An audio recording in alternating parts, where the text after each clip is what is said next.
కృష్ణ గీతామృతం భగవద్గీతాసారం.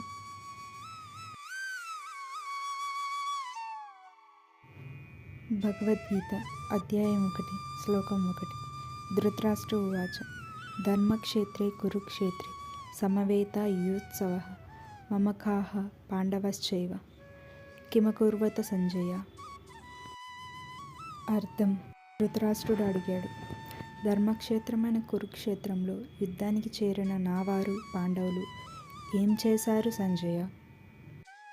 భావం: ఈ శ్లోకం ద్వారా ధృతరాష్ట్రుని మనసు ఎలా ఉందో మనకు స్పష్టంగా తెలుస్తుంది. అతడు అంధుడైనప్పటికీ తన కుమారుల పట్ల ఉన్న మమకారం వల్ల నా కుమారులు అనే మాటను ముందుగా ఉపయోగించాడు.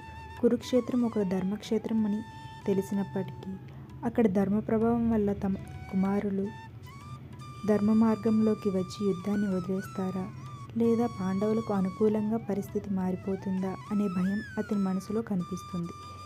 ఈ శ్లోకం ద్వారా మనకు గొప్ప బోధ లభిస్తుంది. ధర్మభూమిలో జరిగే కార్యం ధర్మానికే అనుకూలంగా మారుతుంది. ఇది భగవద్గీత మొదటి అధ్యాయం మొదటి శ్లోకం. రేపు 2వ శ్లోకంతో కలుద్దాం.